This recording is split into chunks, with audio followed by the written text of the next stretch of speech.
You are listening to Portals Podcast, an extension of the Emergence Creative Space. This week, my guest is a self-described global citizen.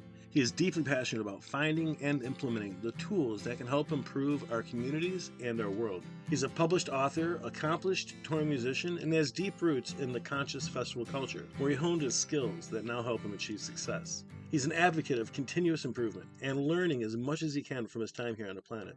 In this episode, I get a chance to sit down with Elisha Israel to hear his secret formula on how he inspires conscious creation in his friends, his business partners, and himself. Professionally, Elisha is the founder and CEO of ElishaIsrael.com and is a direct response advertiser. His company has generated millions in sales for his clients.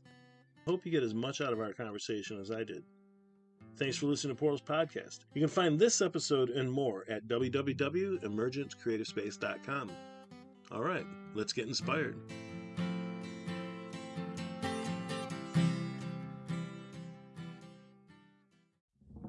You're listening to Portals Podcast, an extension of the Emergence Creative Space. Listeners are transported into the hearts and minds of some of the most inspired creators, producers, artists, and activists around. Portals is a platform and a spotlight on people, organizations, businesses, and more who are the unsung heroes making a huge impact on the lives of others. My name is Scott Love, and I will be your host on this journey into the powerful world of intention and conscious creation. I am an activist, an entrepreneur, and a visionary. Over the years, I've made some incredible relationships with a lot of truly epic people.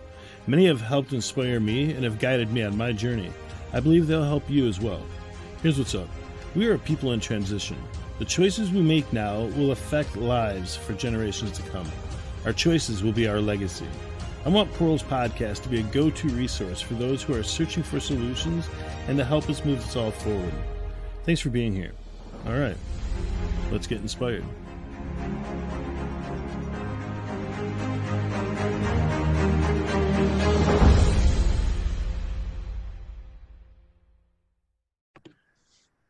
All right, and welcome to the sixth episode of Portals Podcast, brought to you by Emergence Creative Space. My name is Scott Love, and today I have the pleasure of sitting down and having a conversation with Elisha Israel. It's a pleasure because, first of all, I haven't seen this bro, my bud, in a couple of years.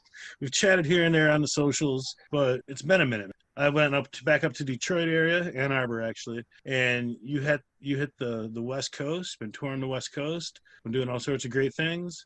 How you doing, man? I'm doing really well, and thank you for having me. Oh man, my pleasure. I like that. Is that a map or is that a three-piece painting in the background? Yeah, I got this place furnished, so I don't have any claim on it. Oh, nice. But at the same time, it is really nice. People have been commenting on it a lot. That's really cool. Yeah. Really nice. For those who are listening, it looks like an atlas of the world in three panels, three large panels.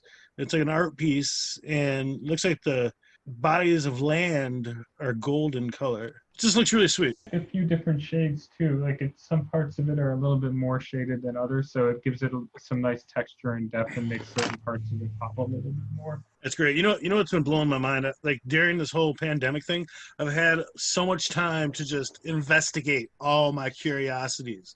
Everything from ancient civilizations to the roots of words to all sorts of other things. But one of the things that I've really gotten into has been the evolution of the map, and how going back in time and looking at how the maps look says a lot about where civilization was at that time. 100%. And you can learn a lot from the way that they view the world around them, the way what they valued, what they were choosing to identify. You've probably spent more time on that than I have, but even just thinking about it conceptually, I'm like, oh wow, yeah, actually that sounds really interesting. Okay, what about this? What about the fact that there are maps that go back hundreds of years that are based on maps that are hundreds of years before that have Antarctica on them? Oh wow. But we didn't know about Antarctica until what, 1800s? I did not know that. Isn't that crazy? Yeah. There are maps that show islands in the Atlantic that are now 300 feet underwater. Really? So which says that there were people around making maps, or at least telling stories that ended up on these maps of land masses that were 300 feet underneath the water. So then they have to go back and say, okay, when was the water 300 feet lower? Oh, Right. 10,000 years ago? What? 10,000 years ago, we were supposed to be just putting pieces of Right. wood together to make fire. There It's was crazy. some, I think, if you look at some of the Pacific Islander nations, I think like there definitely was like the Maori and some of those people have a very long history of long distance seafaring. I don't know the exact year of it, but they actually were able to go immense distances. They had these pontoon style boats, and they would just have all of them like lined up. It's actually, and then like a raft in the middle with like, yeah, And and weren't then they there's weren't they weren't they made of reeds? I don't know, I That's don't know that, nuts, man. but yeah. Yeah. Imagine being out at sea. Like I go out to water whenever I happen to be near the ocean. Like, and I like the times that I do get in the water, I just get beat up by the waves. I'm like, I Yeah. don't know how people do this. Imagine just being out there. And I'm out in the not that kind ocean, of man, you don't know person. when a storm is coming up. Yeah. I mean, it's like, can you imagine being out there in a little vessel and there's like 10, 12, 20-foot waves around you, storm, rain pouring down on you. That's crazy. That's not, that's, those people had balls. Yeah. Seriously. Seriously. That's I don't know how they crazy. did it. Yeah. But they did. There's no doubt Yeah. about it. They did, and how about this? Take that one step further.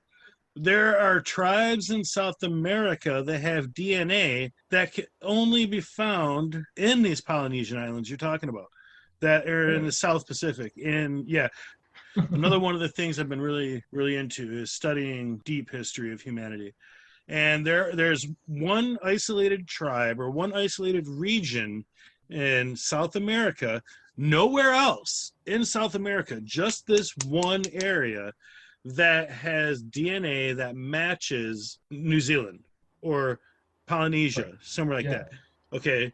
And Which is crazy. That means that they must have traveled all the way across the sea. right. How they came from Siberia, they did that for sure. Right. Right. Yeah. That's not the only way they did it, man. Yeah. Of course. Yeah. I believe that there have been many civilizations. I don't know about many, but over the millions of years that this planet's been evolving or has been hospitable, I would not be surprised if somehow they found out that, oh, throughout the history of this planet, there has been 15 species that have gotten to as far as humanity is now and maybe even beyond. But we wouldn't know because the Earth kind of churns in on itself and constantly recreates its surface. I don't have those answers. No, I don't know. It's something I love thinking about. I love thinking about that, Yeah, man. it's a You know? fun concept. It's definitely a fun concept.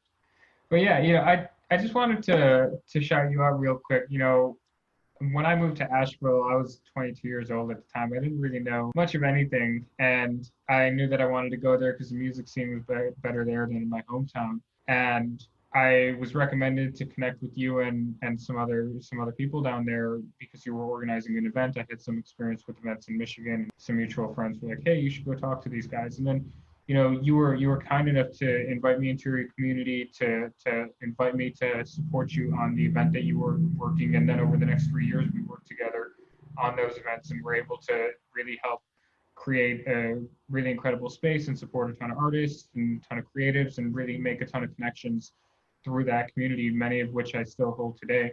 So I just wanted to start by saying thank you to you because there are those moments when strangers take a flyer on you, and you definitely considering the context. Like I think at a certain point towards the beginning, I may have been living out of my car, and you definitely took a pretty solid flyer on me and gave me an opportunity to earn my way, and I really appreciated that. Wow, thank you, man. Thank you for saying that. I appreciate that. I don't know what to say. I love you, man. Yeah, of I really course. do. And you lit a fire under my ass too. Because here's the flip side of that is I had to act like I knew what I was doing. Right? I had to impress upon you that I'm not just some jokester out here. It worked. Yeah, it was, but we did some good work, dude. Every Yeah, every that was year a we lot worked of fun. together. We had our moments, our ram My moments, communication skills were absolutely horrible in my and early my 20s. patience was so little. So Yeah, it was yeah. good. Maybe we'll get a chance to do it again sometime. See, I think there's an interesting gap in the market for like a hybrid event that's a mix of both and I don't really see it being at a festival site. I think maybe it's more at like a conference center or something like that. Uh, but it's a mix of really high quality music, arts, creatives, workshops, but also bringing in tech, bringing in business development, kind of on like the South by Southwest mold.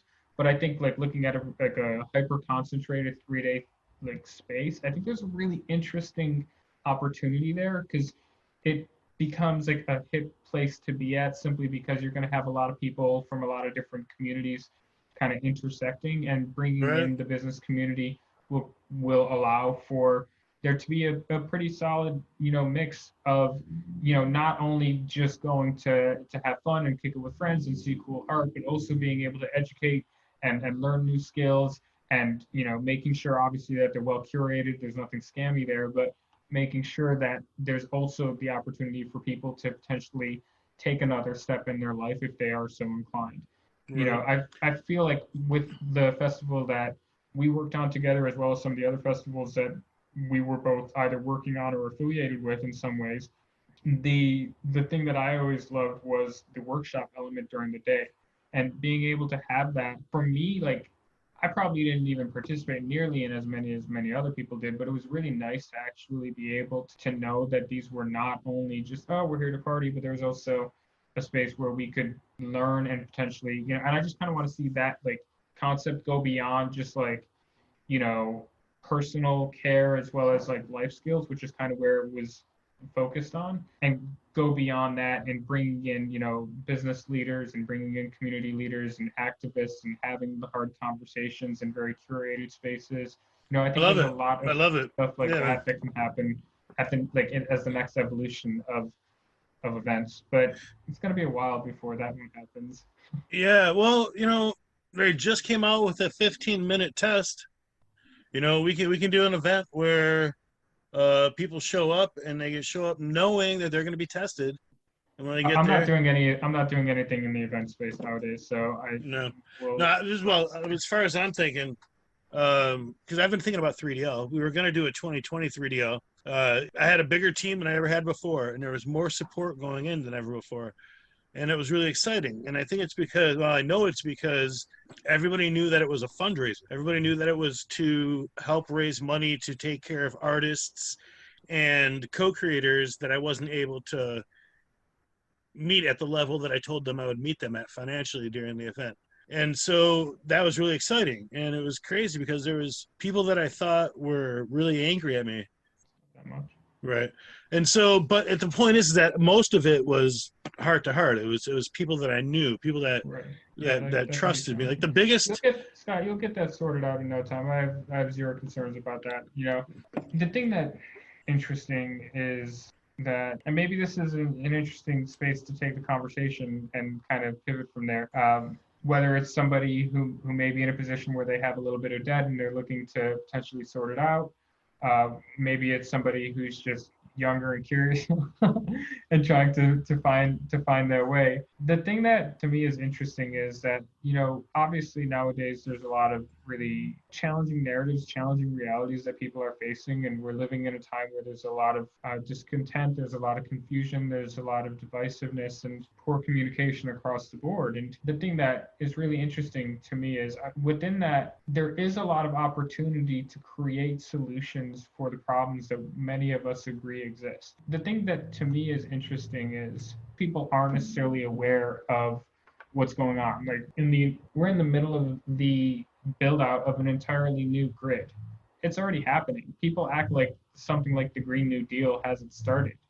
No, like we hit those efficiency numbers in terms of cost like years ago. So people act like the renewable future is something that is like, oh man, like we got to Like we missed it. yeah, but the thing is, it's already being built. Now, Word. obviously, you have some bigger organizations that are very resistant to those kinds of things.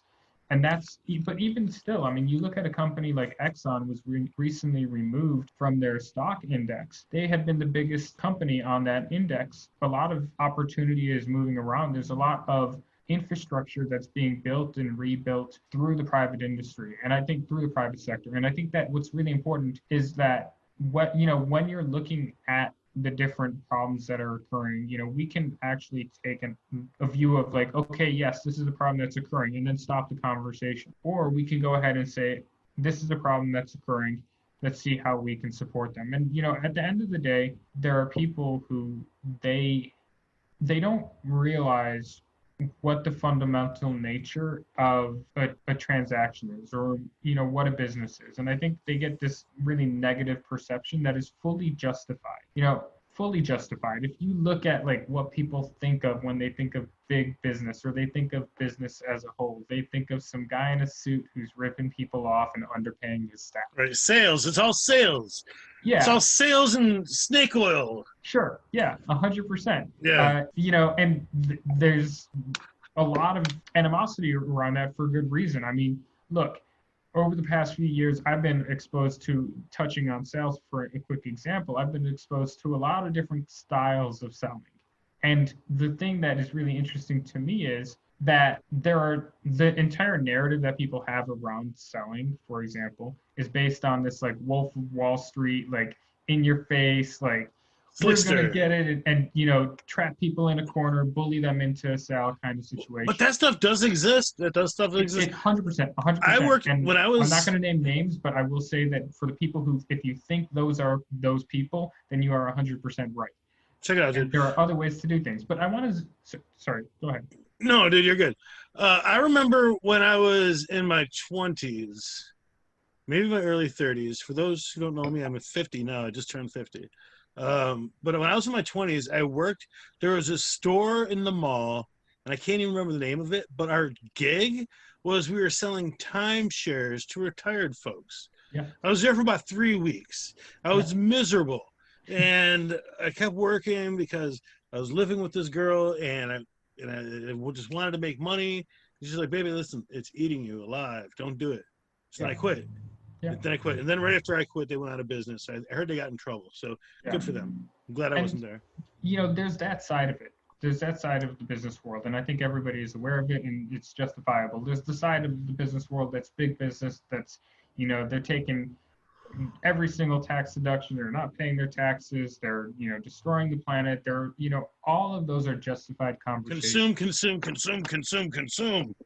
But the question is actually not a matter of consume, because the fact of the matter is we as humanity are going to naturally consume. So if we accept that we are going to naturally consume, we then look at what are we consuming? What are the conscious consumption? Yes, exactly. How are the systems designed for this consumption? Are we actually making sure that we have ethical supply chains, that we are prioritizing the things in our supply chains that are actually aligned with the greater vision of the planet?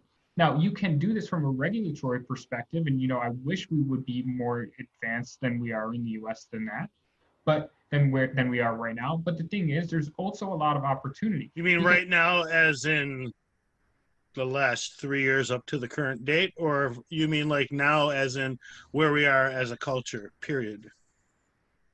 No, that's a trap. Don't answer it. It's a trap. Well, I will say that in the past 3 to 4 years, this country, this administration specifically.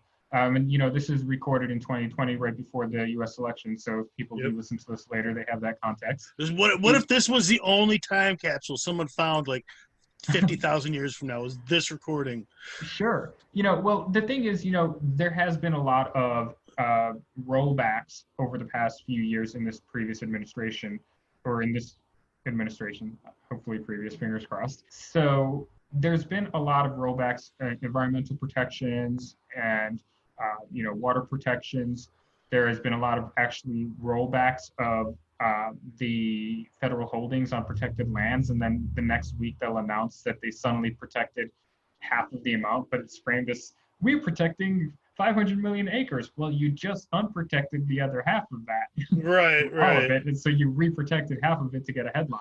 Oh, it's so weird. It's a shell game. Yeah. It's all a giant shell game. 100%. Anyways, moving beyond that, but you look at, for example, they were looking at cutting EV tax credits. They allowed the solar tax. EV?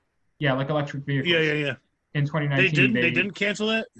I would have to double check that. I do know that it was in the budget proposal to cut it. I believe that it was, let me check actually. I got my computer right here. That's cool. In the meantime, everyone who's watching this can see me dance. There you go. And if those of you who can't see me dance, you can listen Yeah, to me I hum. think it ended.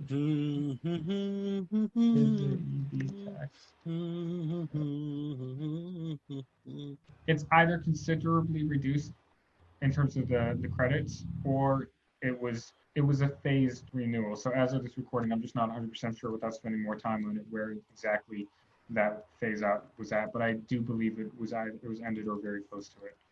Uh, the solar tax credit was allowed to step down. It was scheduled to step down, but they did still allow it to step down from 30% to 26%. At the end of this year, it's going to step down to 22% if it's not extended. And then What does after that that, mean? What is that? What is that? so if you're a homeowner who buys solar, you can get a 30% tax credit. So even though you may pay for it through financing or through cash, if you have the tax liability, then you can just deduct that 30% either over the first year or over the next few years. Off, so you can just deduct what you paid towards electricity. So let's say you spent 30,000, then you would get a $10,000 credit If I spent 30 grand on the electrical, on getting your solar system installed into okay. your house. Okay, And what then are in these? theory, if it's done right, then your bills will be ideally significantly cheaper than they were. And you've been working in this area for a minute, right? I've built a lot of relationships in the solar space, yes. Yeah, that's awesome. That's freaking awesome. I know people that are getting into oil and natural gas, and I think what you're doing is really cool. Thank you. You think that's what? I think getting into oil and natural gas is a poor career choice. The economics are over. It's not a conversation. It's not a debate. It's simple math at this point. You know, especially when you start to look at we already had a massive decline in costs for the manufacturing. We already hit the law of large numbers with the manufacturing of, and you know, just the numbers of scale with. But the United States is producing more oil than any other country in the world, and we are now off the dependency of Saudi Arabia's teat. Yeah, but the question is, like, do we need oil, or can we actually? I mean, obviously, like, oil's going to be one of the tricky ones. All we need is sunshine and marijuana. No, well, oil's actually going to be the trickiest one to phase out because natural gas can be replaced with the combination of a mix of renewables and energy storage. Like hemp oil? Hemp oil is interesting. It could be used for biofuels. I think. See, that's what I'm saying. All we need is sunshine and marijuana. Potentially. I mean, there's a great case for airplanes in the future to actually not be battery ran and for them to be done exclusively through biofuels, since their emissions would still be reduced so much. The cost and also like the weight of having battery packs on planes could be very challenging from an engineering perspective. Did you see the new batteries? Which ones? The new batteries that Elon Musk just unveiled? The Powerwalls? The next generation auto EVs? Oh, okay. Yeah. I know that they had a battery day a little bit ago, and that's kind of zooming out from just Tesla because they're not the only company in the space. Right. Yeah. But I was just using that as a reference to how battery technology is exploding. In 10 years, it's going to be crazy. These questions we have about solar cell or about cells and holding energy, it's going to be like where we are now is going to be like the Stone Ages compared to where we're going to be in just 10 years. Solar technology hasn't changed in 50 years. It's the batteries that are the innovation. We've made solar panels more efficient. We've made more efficient processes. We've taken them from, maybe like originally maybe 7 to 10% efficiency. Now they're all the way up to, some of the best commercially available ones are around 23%, give or take a little bit. But the thing that's really interesting is, so we had this massive decline in the cost of solar, roughly from like 2012 up until about 2017, and it's stabilized pretty much since then. Now we're at the top of that right now with batteries. So the more that we're able to manufacture them, the more gigafactories get built, the more factories Sonnen actually gets firing up, the more factories LG gets firing up for batteries, Panasonic as well. The more, like, I don't care who does it. I just want there's lots of companies out there doing it, and not just Tesla. Yeah, 100%. And so that's the thing that's really, really interesting when you look at this rollout of this technology. And then someone might say, oh, well, like, lithium ion batteries only last so long. Well, what are you going to do for long distance energy or long term energy storage? And that's where, I had a conversation with a friend. This is coming specifically from him. He's a smart guy. I'm just going to kind of relay what he shared with me. That is where you have pumped hydro storage. And so you have these massive facilities. You can actually turn a mine into a pumped hydro facility, where basically you're just pumping the water and up and down, and that will actually allow you to store energy as well as remove energy. And so you have hydro, like pumped water. Hydro. Okay. So basically, what you do is you create a pump mechanism that brings the water up and allows it to release. So you'll have like a big basin of water, almost like a dam. Okay. But then you're just basically bringing the water up and releasing it. So if you need to remove energy, you just pump the water. But you can also store it in there as well. Again, I'm not an expert on this in any way, shape, or form. That's awesome, but that's very, very cool. Now, isn't that what the Hoover Dam is, or is it something different than like damming lakes? So a pumped hydro storage facility is not necessarily going to function as a dam, and it wouldn't necessarily be an area where there was a body of water that we wanted to stop and then extract energy from, the way that we do with dams. Okay. What we would be basically doing is we would find something like an out of commission mine and filling it with water and just using relatively straightforward machinery to continually cycle that water through. Almost think maybe like a windmill. Okay. The way that a windmill creates energy. So you would just have some sort of mechanism that was rotating the water through your machines, and that simple act of moving the water through will allow the energy to get created when it rushes back down. Okay. And it's a natural cycle that moves the fan. There's no energy that makes it run. There may be some here. Let me not be an idiot. All right. Okay.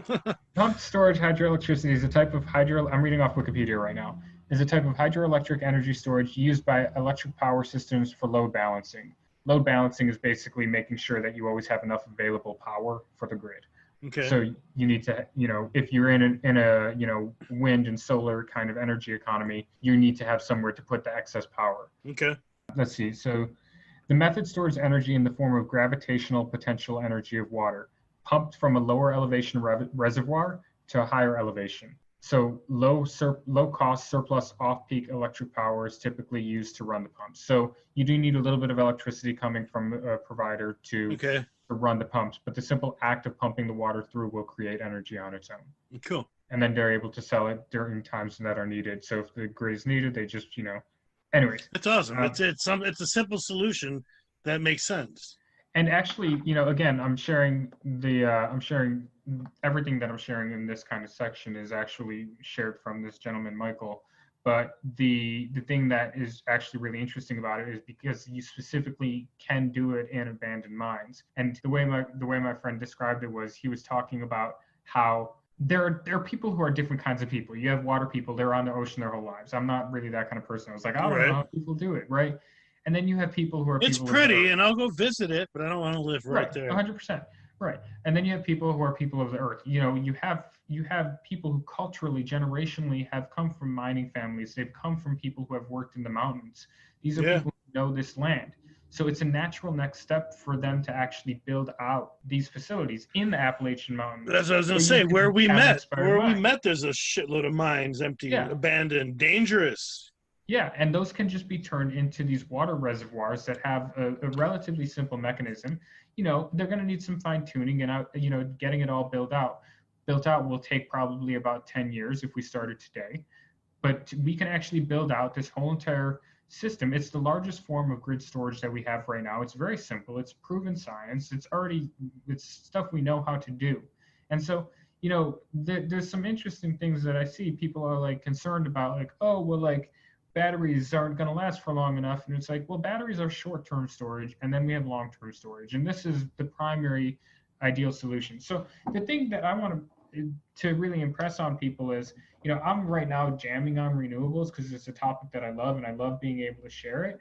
But you can do this in any industry. Like you or anybody who's listening, can do this in any industry. It's just a matter of identifying where are those opportunities. And granted, that last segment was just from a conversation, so I can't even say that that is my own intelligence speaking through. That is somebody much smarter, It's much something more that experienced. excites you. Yeah. Yeah, it's something you want to find more out about. It's where you Right. are right now. But the thing is, there are opportunities like that in every single industry where we have systems that are broken. For example, our electrical system right now, it works okay, but the fact of the matter is, it is built on systems that are destructive to the planet. And so, and we have the opportunity to create a fully closed regenerative system. It's just a simple yes. It's not even a yes no. It's just a simple Right. decision.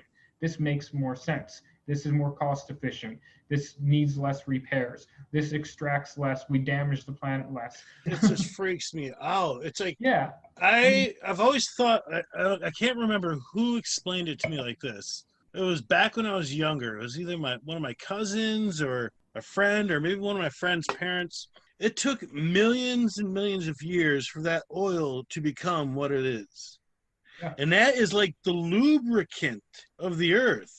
It's like these pockets of lubricant, and it helps things move. When the more we suck it up, the harder it is for these tectonics and these things to Yeah. shift. And they Even have though more there's, volatile interactions. and so I've always thought like if the earth, I've always thought of the earth as like a living being.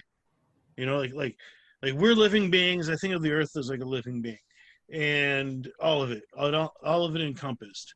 And it's like we're like the fleas on the earth's skin, sucking the blood out as we're sucking the oil out of the earth. I think that's one way to look at it, but I also think that we still have an opportunity to create sustainable and regenerative societies. Oh, I don't think absolutely, we're too far absolutely. gone. I I think we're think, conscious fleas. We can make yeah, choices now. yeah, and I think, let's even just taking something as simple as food waste. There's so many simple solutions that can be done in the food supply chain, whether it's just making sure that the right excess products get sent over to the right space and then they go to the food bank. A lot of that is already happening, but also with products, why are we not actually saying, okay, we have this whole entire bin of apples that didn't sell. They're not great. Well, why aren't we selling these to another company that can then process it into apple juice? Because they might be bruised, but people will still, when you're looking at regenerative society, every puzzle piece connects to that next puzzle piece. And so I really encourage people to whatever it is, just find something that interests you, that engages you and is intriguing to you. And from there, just look at it and ask yourself, what are the problems in this space? And how can I create a solution that is of enough value that somebody would be willing to pay me for it? Now, obviously, it's not all about getting paid. That is just means that it is something that has been validated as an opportunity. People are happy to let go of their money when they have a problem that they want solved. And if they believe that the person can genuinely help them get from that transformation, then if it is of enough importance to them, enough value to them, or solves a big enough problem, then the money becomes a non-issue. That's the thing that a lot of people don't necessarily realize, because they look at these businesses, like you can name any business, but I'm going to go with the worst of them all. I'm going to go with Amazon. You can go forever on how a company like Amazon is not a great company. And if you talk about their worker ethics, if you talk about their task driver mentality, if you talk about the way that they don't allow their workers to have the level of protections that are needed, those are all justified conversations. And I want to preface what I'm going to say next with that.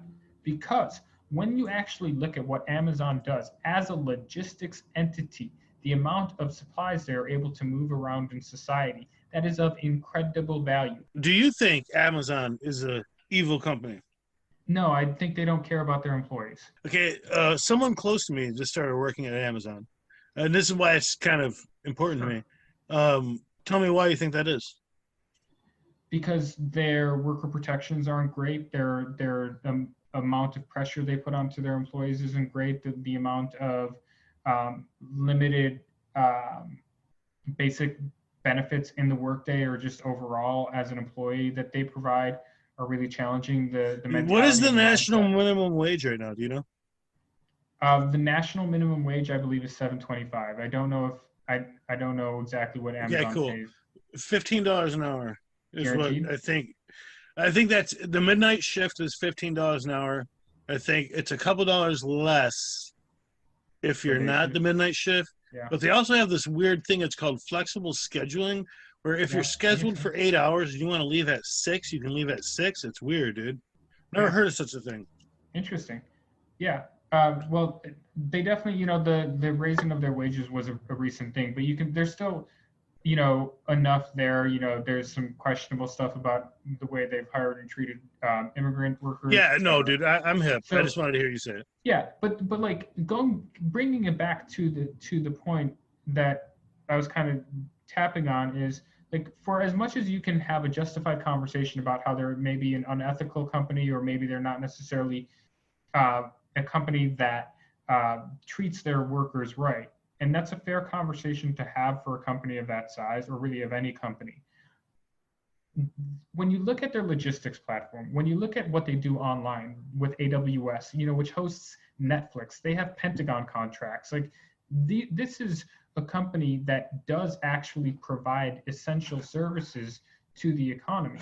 And so when you look at stuff like their valuation, a lot of people say, oh no, like people should stop buying through Amazon. Like they were the one who got stuff there, the essential supplies, during COVID. So like you can say, like, for all of the things, and you can talk about how it's not good for small business, but then you have the other side of it with their FBA platform, where if somebody can save up a couple $1,000s and buy a pallet, they can send it off to Amazon. Amazon will sell it for them.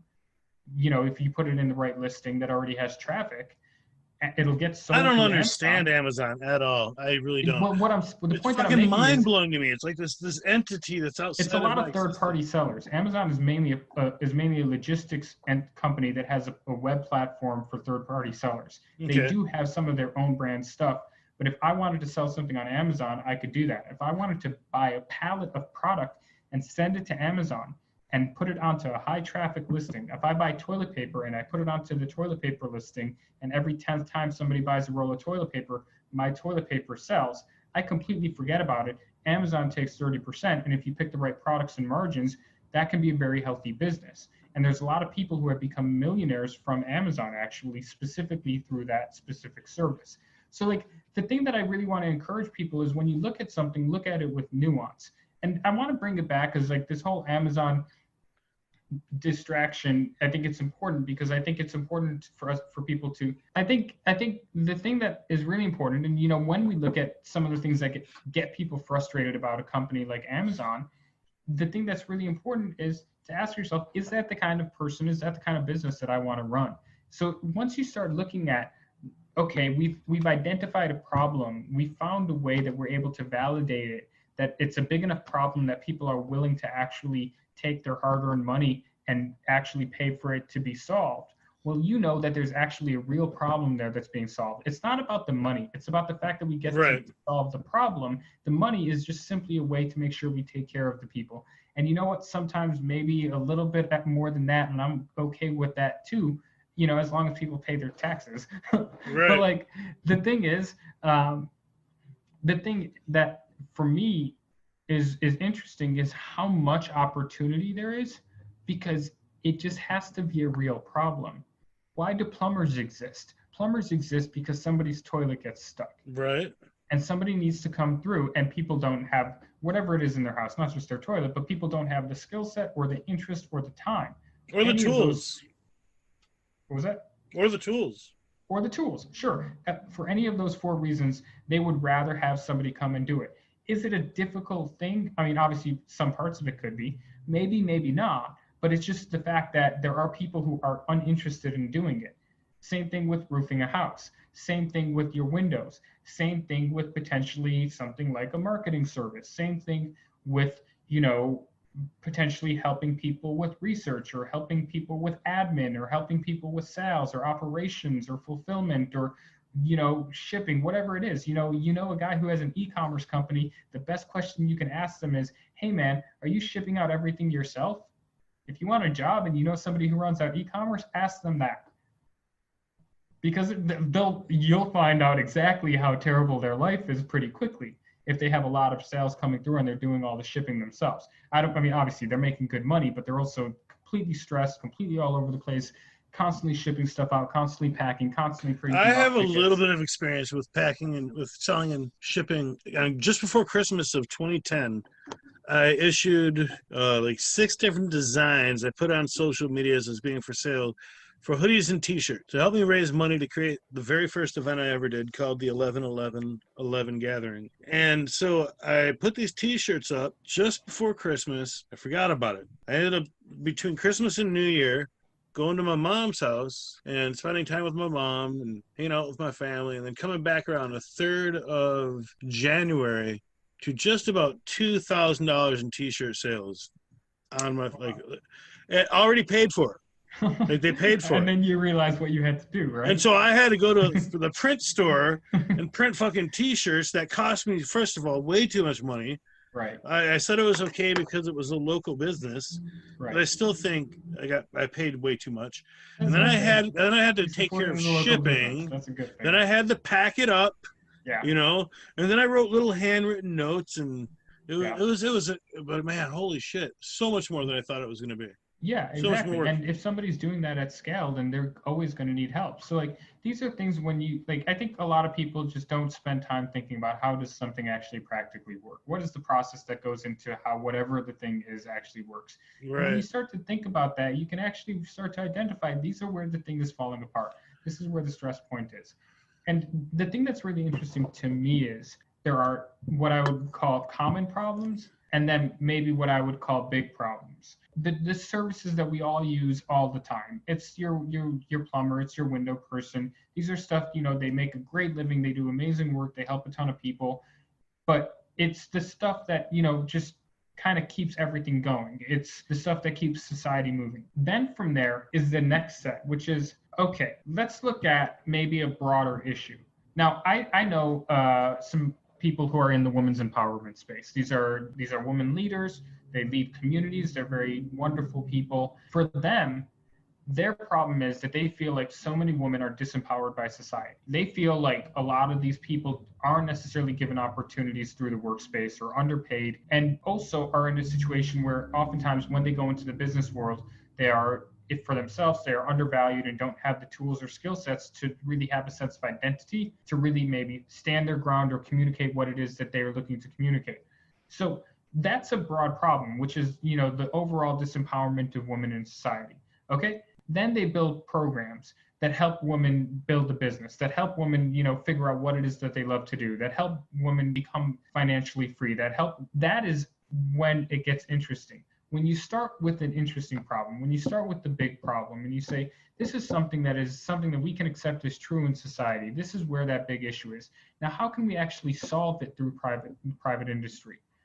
And so that to me is something that's really interesting because it's us actually taking responsibility for the reality that we live in. And I think it's so easy in highly politicized times to really abstract it all out. And those conversations need to happen, and they need to happen in the public arena. And we need to see who are and aren't good faith actors in debate. And we need to understand the other side as well across the spectrum. We need to be willing to understand and listen while also recognizing that not everybody is willing to understand and listen. And so that's an unfortunate balancing act. But in our personal work and the things that we do day in and day out, for us, it's about asking, what are the big problems that we care about solving? What are the things that we actually look to and we're like, this is something that actually matters, that actually helps people? How can we, whether it's through our first step, you know, like the first business that you build, or maybe through the second step, maybe you build a business just to get the funding for the big idea. You know, these are things to me that are really, really interesting. You know, that's where you build a boring business that works and is easy to run, you know, potentially leverage for something future. But anyways, I just think there's a lot of really interesting things, and I want to really encourage people who are creatively oriented to start maybe leaning into identifying some of the things that either going around directly in your area or on the broader level of society that are things that you're interested in, passionate about, and start having conversations about with people who are directly experiencing the perceived problem, and confirm that it's happening and see if they'd be interested in a solution. All right. Well, yeah, we're going to take a quick break. And sure. then, not to interrupt you because you're on a roll there, bro. We're going to take a little break here, and when we come back, I want you to answer how somebody who's sitting at home right now who has an idea can kick that idea up to the point where it's actually a project. Yeah. All right, cool. You're listening to Portals Podcast, an extension of Emergence Creative Space. You can find this podcast and many others at emergencecreativespace.com. We'll be right back after this short break.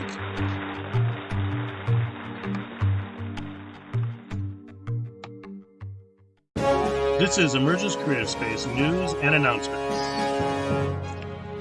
The 2020 3DL Vision Gathering has been postponed until 2021. Those of you who have reserved your RSVP light support tickets, those tickets will still be honored when we release tickets. RSVP light supporters get half off their ticketing price when they are released. For those of you who are interested in becoming light support ticket holders, you can do so by registering at www.2020visiongathering.com. In other news, we're very happy to announce that the Portals podcast format is growing. Starting next week, our next episode, we'll be introducing a brand new segment called Spotlight on the Arts. Here, we're going to get to know some of our favorite poets, musicians, spoken word artists, storytellers a little better. Really looking forward to this. I'm very happy to announce the success of our very first Emergence Creative Space newsletter, which was sent out a few weeks ago. If you're interested in receiving news and updates through your email on all things happening related to Portals Podcast, Emergence Creative Space, or 3 Days of Light, simply head to www.emergencecreativespace.com. Once there, just find the free subscription or free membership buttons. All right, that just about does it for news and updates for this issue. If you would like to have your news and information added to the Portals Podcast news and updates format, just simply get in touch with us, and we'll see what we can do about including your information.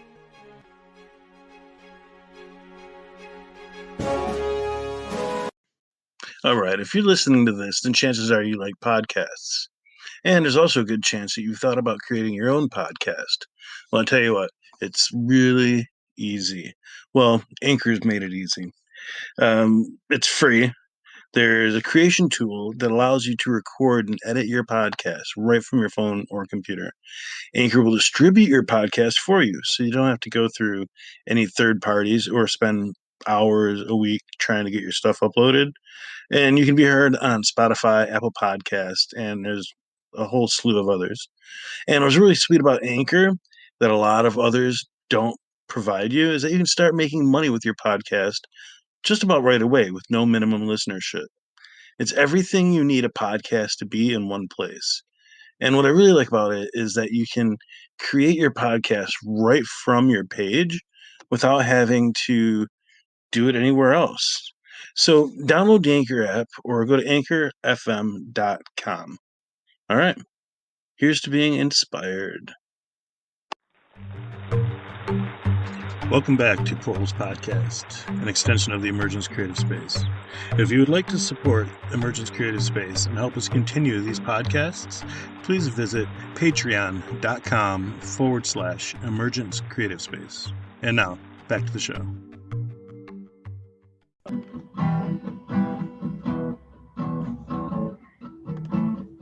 All right, everybody, welcome back. This is Portals Podcast, an extension of the Emergence Creative Space. My name is Scott Love. I am with my guest, Elisha Israel. I see that you're on this path, and you're on this journey, and you're on this becoming whatever it is you're going to turn out to be. It's been good to watch. Yeah. So for those of you who are just tuning in, although this is a podcast, I don't know if people tune in to podcasts in the middle of a podcast. I don't think they do. But for those of you, we'll see. No, maybe, whatever. This is all new to me. Maybe they skip forward. Yeah, accidentally hit it right there at that moment. Yeah, of course. It landed. So they scroll through it and they're like, "Oh, interesting. I heard some guitar." We've talked a little bit about the trepidation that people feel when it comes to the business world, and the fact that people don't really need to be afraid of the quote-unquote business world, because business creates an economy. An economy, like when I think of the word currency, I think of current, like the energy that chugs something along, whether it's energy or whether it's the oceans. The current is what propels things. And we were just getting into ways that people can invest their energy into this current currency. and the current currency is shifting. It's like the source of the energy is shifting from fossil fuels and the ideas of greed, and we're becoming more conscious as a community of how the things we do impact the world around us. We talked about shifting from non-renewables to renewables, and then we just started talking briefly about how we can help to make the sustainable movement move. We left off, we were talking about how people can invest their energy into these movements. And that brought up a question for me. And that was, how does someone sitting at home who isn't necessarily tapped in, isn't necessarily sitting with a network 3,000 strong, or hasn't been a part of a community up to now, they want to, how does that person feel confident that they have the intuitive resources or the energetic resources within themselves to make such an investment? Yes. So you said something really interesting that I want to touch on first, and then from there I'll share a quick resource that would be really helpful, and I'll walk people through the process. Cool. The first thing that you said was you talked about how when you hear the word currency, you think of the word current. And I can think of, just to double down on that, I think many people don't necessarily have clarity on what currency or money is representative of. And so I just kind of wanted to share from my perspective, money is simply the vehicle of trust. And so when somebody is trusted to do something, they're given either compensated and rewarded for it based upon the level of trust and authority and expertise, et cetera, that they bring to what it is that they're doing. So somebody who has an extensive career of project management is trusted with bigger projects, which therefore have maybe better margins or higher risk, and therefore they're compensated higher. The thing that I want people to really understand is that one of the fastest things that you can do, well, maybe not fast, because trust is really earned, especially with people that don't know you. One of the things that I would really prioritize is just energetically recognizing that if you want to be somebody that is of impact, one of the elements is being a trusted person. And that means that you have to have a demonstrable body of work that allows for people to see this person has done this, they've done this. One of my ambitions in the future is to create a hybrid of like a sustainability consulting and sustainability venture capital firm, something that kind of works in the middle. Now, the way a lot of venture capital firms work is they don't actually use their own money. They simply have enough trust with lenders or with people who are able to provide funds, maybe investors rather than lenders, people who are actually taking an ownership stake of a company with their money rather than people who are just lending it to get more money back. And so oftentimes they just have trust built with those people. So usually an investing team is going to have due diligence. They're going to have a process to follow to make sure something is valid, but they'll be willing to listen because it's coming from a trusted source. So when you're looking at wanting to build towards bigger projects, just think of yourself as working towards building your trust in society, not on an individual like level, like a self-worth level, like, oh man, like, should I trust myself or do my friends trust me, etc. Like, not like that, but just, professionally with what you do, with what it is that you bring to the table, Do you do what you're going to reliability and say you're stability. going to do? Yeah, exactly. Exactly. Reliability, stability, those are the energetics. Support, being able to provide that in whatever capacity that you're working in is going to pay dividends over the course of a career. Now, let's get a little bit more technical because maybe that's an energetic answer, but I really do want to make sure that people have an actual path towards being able to go from I have no idea what I want to do to figuring out how to actually get there. The first thing I'm going to do is I'm going to mention a book. It's called The Lean Startup. It's by this guy, Eric Ries. It's Ericreis.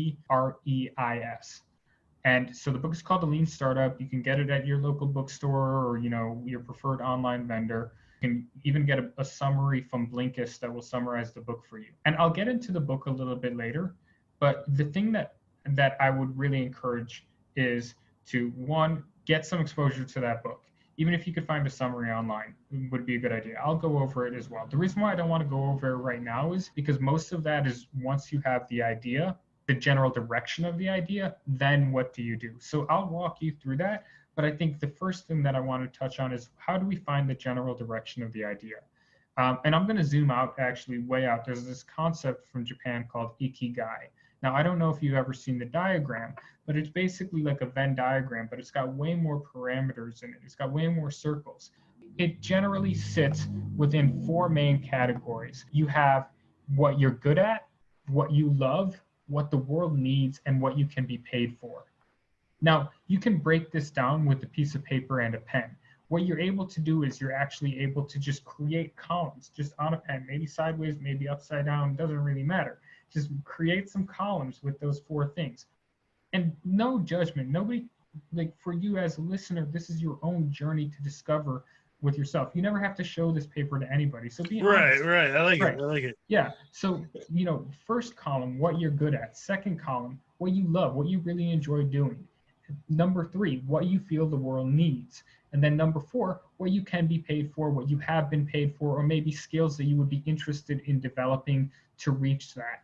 Now, when you're able to actually get that written out in front of you, you're going to see something really, really interesting. If that one gets you stuck, there's another way that you can do this. You can do the same thing with a piece of paper and a pen, and you can create your columns, and you can have your columns being everything I've ever gotten paid for. Even if it's like just mowing a lawn, or if it's we're working on an event and you got 20 bucks at the end of the night for helping out, write it all out. It doesn't matter. Again, this is for just the individual who's doing this. Then from there, you can actually write what you're interested in, again, the skills that you'd be interested in. And again, at this point, you're really maybe listing out some of the different like ranges of skills and interests that you have broadly. You wouldn't even actually be choosing. You would just kind of go really broad and just write everything out. And then from there, if you wanted to, if you went with this much broader list, if you just wanted to like brain fart everything that you can think of, you can just then go and start to cross out and circle things. Cross out the things that you don't like that you've done in your life and circle things that you've, and again, you'll see it very clearly in front of you. And from there, you can start to then look at, okay, well, if this is my foundation, and yes, there's maybe skill development, there may be new things I learned. For me, I hadn't ran Facebook ads 4 years ago, and now I run a business built on that. And I'm very grateful that I'm able to do that. But that wasn't something that I thought of, 6 years ago that was going to be a business. In fact, Scott, you remember my response to marketing. Yeah, like, the irony, like I'm fully aware of it. I've made jokes about it, actually. I've been like, oh man, like I once told my friend that I hated marketing, and now I run marketing. There's a lot that I've learned to appreciate and a lot that taught me about ways to think. But the thing that also really interesting was I didn't necessarily know where those skills were going to go. So just allow yourself the opportunity to kind of explore those things that you end up seeing on those pieces of paper. The one with the things that you love, what you feel the world needs, what you've been paid for, what you could be paid for, what skills you could develop, as well as what you're good at. And being able to just sit down and write all of that out. And you can even write out what you enjoy doing. It doesn't need to be a job-based thing. Like if you really enjoy something, definitely include it and just look at the map that you just made in front of you and start to make informed decisions rather than just having it all jumbled in our head. That's great. That's great. What better time than in the middle of a stay-at-home pandemic? 100%. That's amazing. So the thing is, from there, you'll kind of get your direction. You'll kind of understand, like, this is the broad level direction that I'm looking to go in. And then from there, the next step is asking yourself, who is it that I'm actually interested in supporting? It's not about going to them with, this is my thing. And this is where a book like The Lean Startup gets really, really helpful. Because what it does is it walks through the process of creating an MVP, a minimum viable product. Now, what you do is you go to those people that you have identified as your potentially most ideal customers, and you start to just have conversations with them. You pay attention to what they're reading.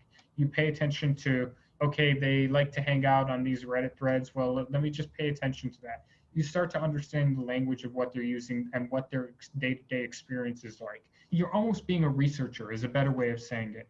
Then from there, through those direct conversations is going to be the single best thing that you can do is have those direct conversations with those people and just ask them, what is it that you're looking to accomplish related to, let's say they're in this specific industry. So related to, I'm going to go broad. Let's say somebody's in real estate, you want to help realtors. It's like, what are you looking to accomplish in real estate in the next 3 to 6 months? And they'll tell you. They'll be happy to tell you. Then you'll say, okay, well, what's in the way of you being able to reach that? And they'll tell you all the problems that they're experiencing. And suddenly with that, you just have a ton of juice to build an offer out of. You have 20 of those conversations, you'll know that industry pretty well. Right. And then from there, when they've told you your problems, you can identify them.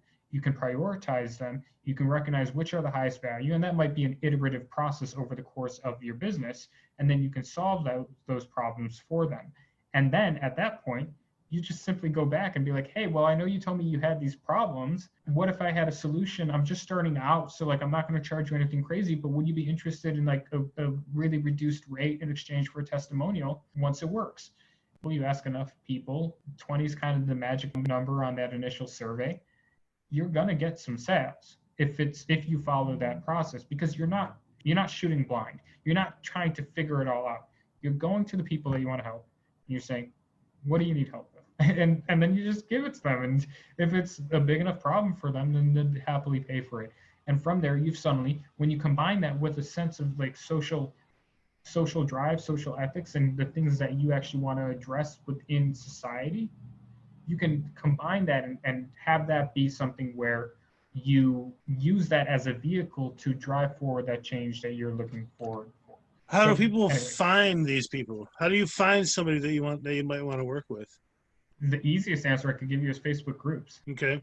I mean, obviously there's way more ways to do it, but if you're on a budget and you want to connect with your industry, Facebook groups are probably the best way. Most industries have some kind of presence in Facebook groups. Right. And so if you're interested in working with chiropractors, then just go find a Facebook group that's about chiropractors and just hang out there. It doesn't necessarily have to be business related or industry related. If somebody feels in their heart that there is a quote unquote seen need for anything in the community, if you want to get involved with making a solution for that or being a part of the solution and take those same techniques that you just mentioned, like, listen, it doesn't necessarily have to be a business. It could be a group. It could be a nonprofit. It could be any type of organization. Nice. Yeah. And then one thing that I also wanted to touch on. So like my first instinct was like right now Facebook groups is probably the best way.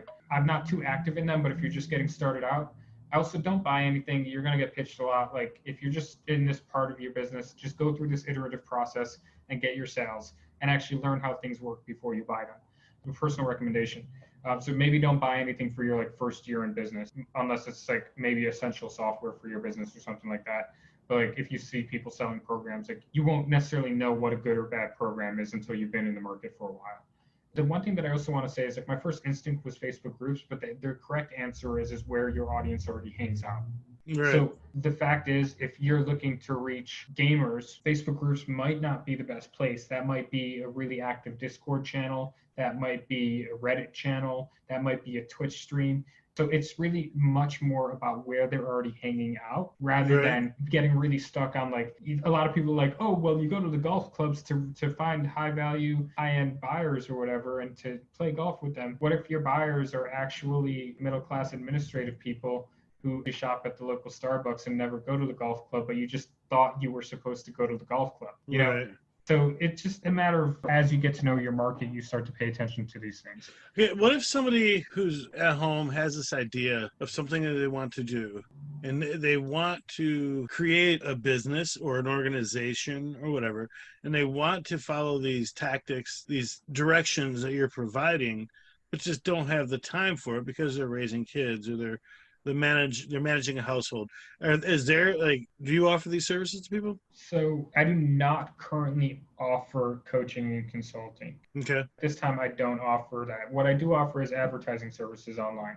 If people are looking for help with getting in touch with their ideal clients and they already have a business that's validated, they already have an offer that's sold, then at that point I'm able to step in. But that's why I create space and like to come to spaces like this where I can have these conversations and have them in some way in the public forum, because that is something that I think is really important when you're looking at who are the people who are actively going out there and reaching communities to bring them up. You know, that's part of what we're all here to do, in my opinion, and I want to do that as much as possible. And so I just wanted to say thank you for being willing to have me on here. If people do have any questions, if they want to get in touch with me, they can go to my website. It's www.elishaisrael.com. That's ELISHAISRAEL.com. And yeah, I mean, you'll be able to get some free resources there. If you're interested in growing your business, if you're interested in getting some ideas or some blogs, etc., you'll be able to find a lot of information. This is awesome, man. I like that you're giving people tips on how to get off the ground, get motivated. You're not offering a sales pitch. And then when people do get to a certain level of their development and they want help with advertising or marketing, you're the go-to guy.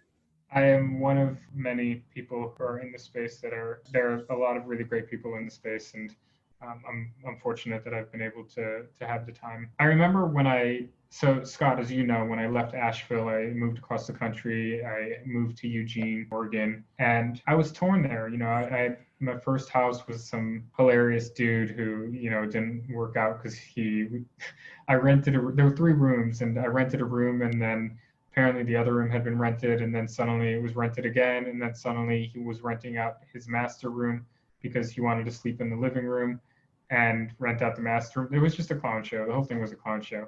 Was he just trying to get out of paying rent at all? Yeah, basically.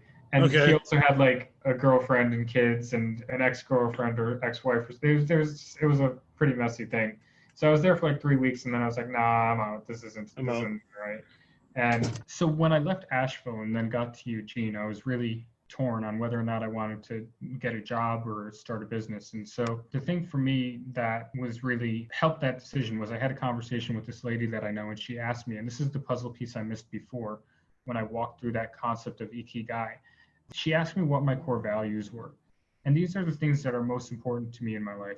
And obviously family was on the list.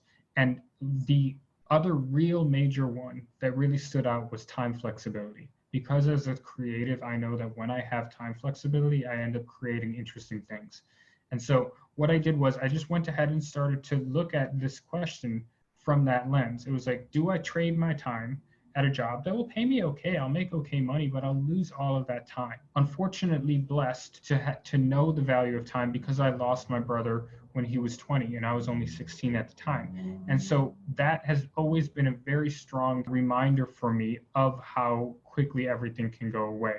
That when I was looking at that decision, when I was looking at the question of, do I trade my time or do I take that time flexibility as a creative and trust that I can figure it out? I decided to go ahead and make that choice, and it was one of the best decisions I've ever made.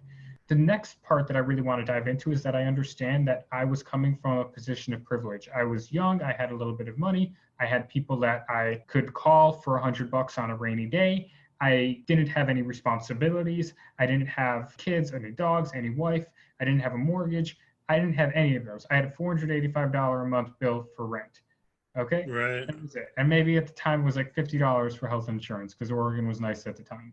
And so the thing that is really interesting that is important is, and this is something that I heard a friend say, and it's something that I really, really loved, and it was a great reframe. A lot of people get really, really frustrated with their job. And let's say somebody's making 25K, 50K a year, whatever they're making. There's actually, instead of being frustrated with your job, if you are somewhat entrepreneurial or creative, look at it as a free investment into your creative endeavors. If you're making 25K a year, that's 25K a year into your projects. Even just from the fact that it's able to pay your bills, that means your energy is able to be directed to that. Right. 50K a year, whatever it is, that's an investment into what it is that you're doing. So, definitely approach it with a sense of gratitude and honor the fact that, yeah, sure, you might be working 40 hours a week. You might be maybe even working more than that. But if you can give yourself the grace of 30 minutes a day, incredible things can happen. The cheesy meme thing, 1% every day is 365% growth over the course of a year. Right. It's not really how growth works, but it's really helpful to frame it for people on a broader level. That reminds me of the Pat Riley method of coaching.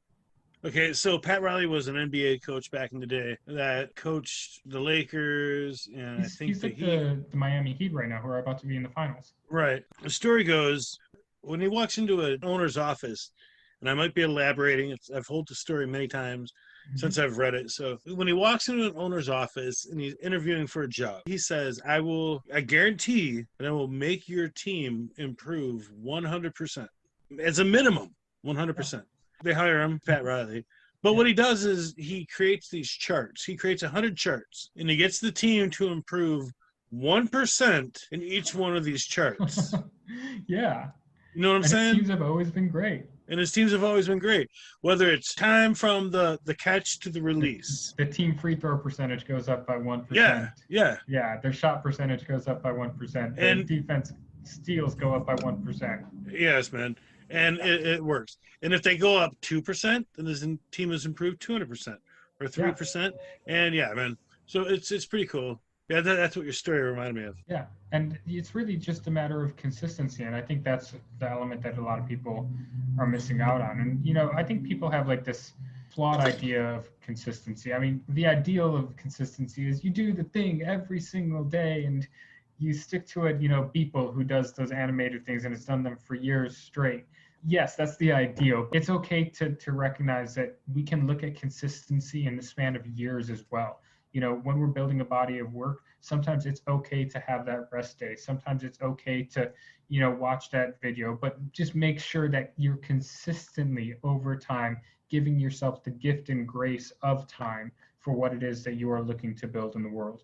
Because Right. the world is so anxious to see whatever bursts out of that. And I promise you, everybody is really excited about it. Go for it. Nice, nice. Yes. Go for it. It's kind of like professional sports. We were just on the sports analogy a second ago with Pat Riley, Yeah, but I love basketball. it's not like the professional athletes are churning out 100% physical all the time, 365 days. No, they have time off, and then they build back up to that point. But they build back up to that point. It's not like they had time off and then bam, they're playing pro games again.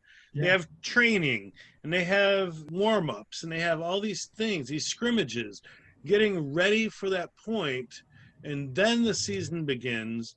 And then even the season is a warm up for the playoffs. And even the playoffs are a warm up for the championship. right. And it's like you're constantly learning, constantly, but to be on 100% of the time. That's why I like these bands that are touring all the fucking time. It's not Just easy. blow my mind, dude. Yeah, How do yeah, you tour 3 years in a row? yeah, What? yeah. That's a tough life. I've done some of it, and I'll be completely transparent. It's not the easiest thing, especially with what many of those bands get paid. Yeah, I think also for bands, they should definitely be looking at brand building online because they'll have a lot of opportunities as they grow an audience to sell to that audience. So I definitely recommend that they, do everything they can to really spend time and energy just really identifying like the emotional character Right. of their identity and really building that community online. And it's definitely something I would highly encourage for any musicians listening. So yeah, maybe I can bridge over to music a little bit. Okay. Yeah. Do you want to talk Sure. about music or I like Um, music. Do you like music? yeah, I love music. I've Uh, been working on music for a long time. So I just kind of music's a good thing. it is. It's great. I've got a music project. It's called the Yalu, Dayalu. It's a Sanskrit word. It means variations of kind and sympathetic and some other definitions in that space. A few years ago, when I left Asheville, I just got to Eugene and made a ton of music, and it all kind of sucked. But it was all like conceptually good, but just the mix downs and the audio quality of it all kind of sucked. And The so, music you made in Nashville was good. yeah, but it all sucked. Like the It music all I made in sucked. Asheville, well, like technically, from like an audio engineering perspective, it Yeah, was I really never volatile. pay attention to that. Well, that's not true. I know if there's a shitty recording going on. I've always liked your music. Thank you. The music lifestyle you did well, including the making of the music, performing the music, talking about the music, hanging out with other musicians, booking yourself as an artist, all that shit you did pretty well. For an independent artist Yeah, who was just 100%. getting started, you fucking dedicated yourself to it and you played shows. Yeah, You created tours. yeah. Yeah, dude, it was good stuff. You Thanks, did man. that I well. That's appreciate all I'm that. saying. Thank you. I appreciate that. That means a Yes. lot. I don't think I had enough people tell me that at the time.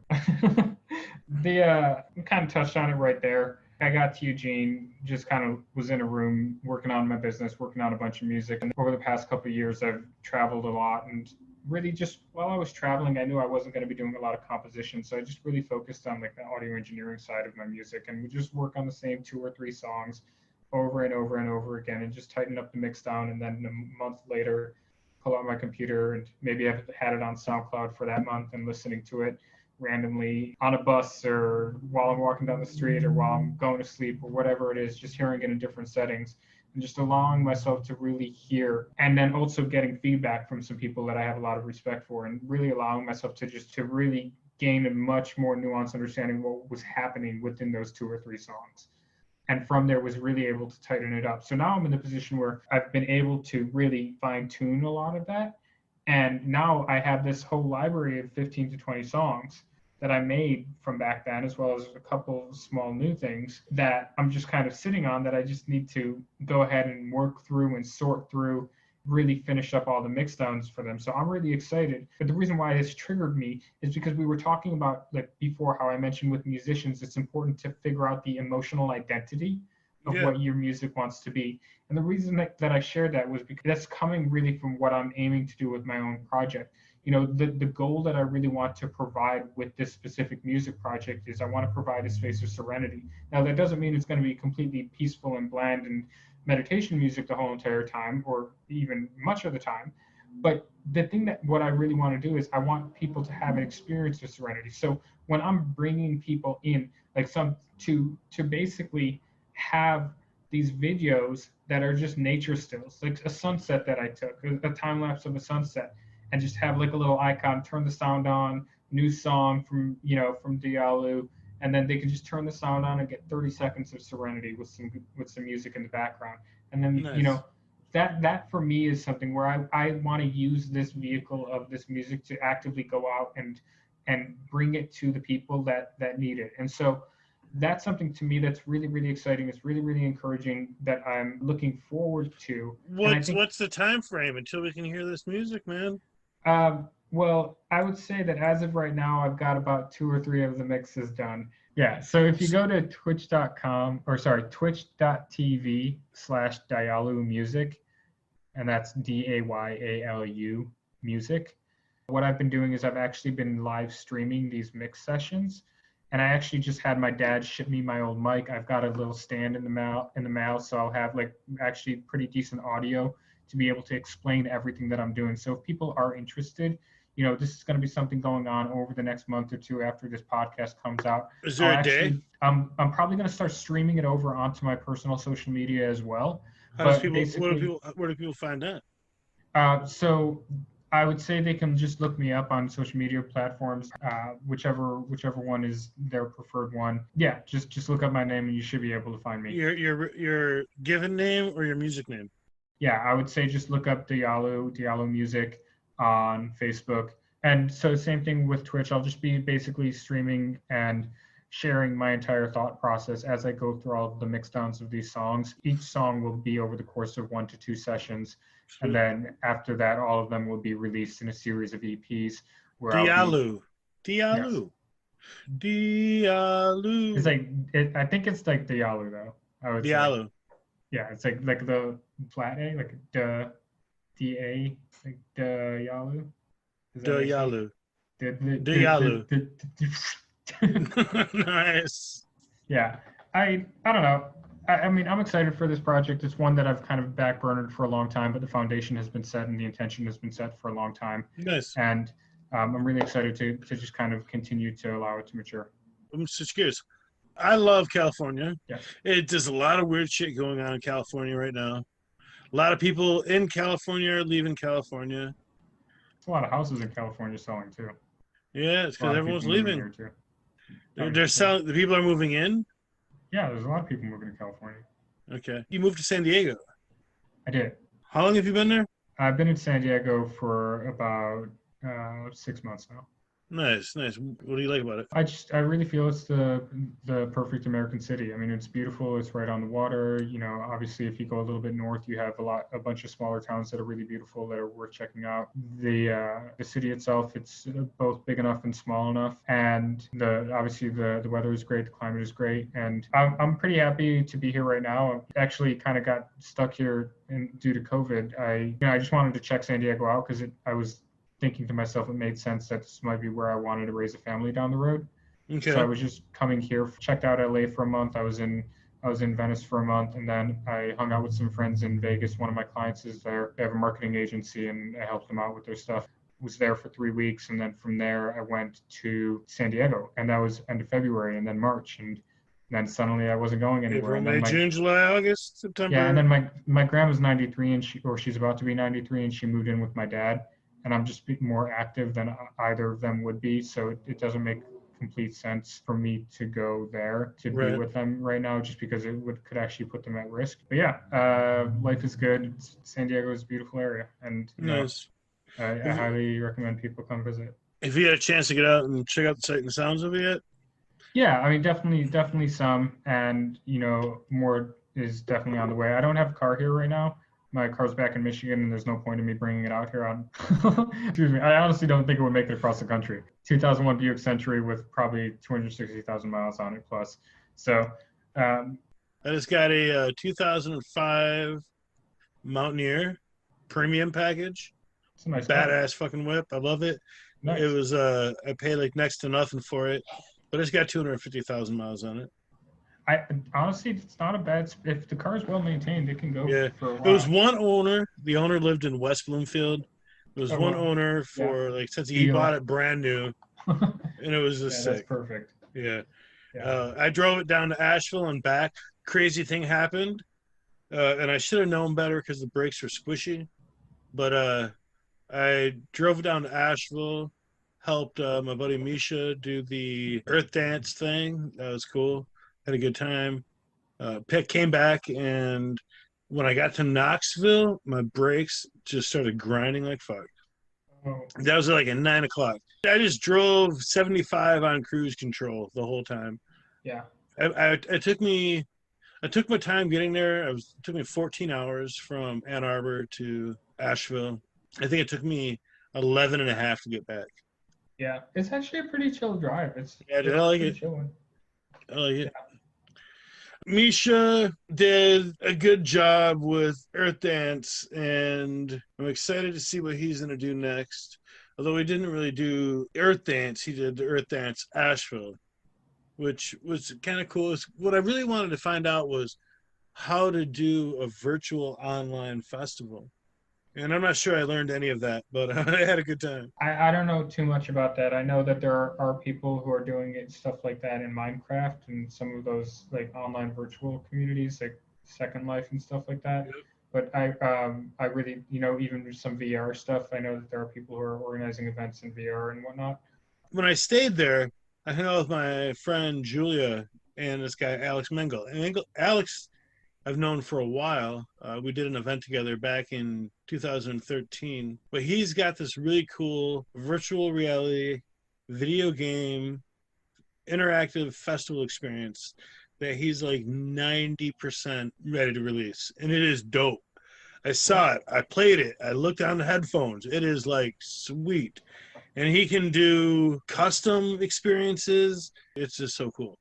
They're so close. Yeah, that's impressive. It's something I don't know much about, but Me, I didn't know anything about it either, but it's too excited. So I'm thinking about doing a New Year's Eve virtual experience, but there's a lot more conversation that has to be had before I decide yes or no on that. All right, brother. Well, thank you so much for hanging out tonight. Where can people find you on social media? Yeah, I mean, I would say if people just go to my website, if they go to www.elishaisreal.com, they'd be able to find all the links to follow me from there. And if they wanted to potentially stream or download my music, they could go to dayalu.bandcamp.com or look up Dayalu Music on Facebook or Instagram. And they would be able to, on Facebook, they'll be able to get some of those live streams that I was talking about as well. Very good, brother. Good to talk to you, and I hope we do this again soon. Yeah, of course, and thank you for having me. Yes, brother. Adios, man.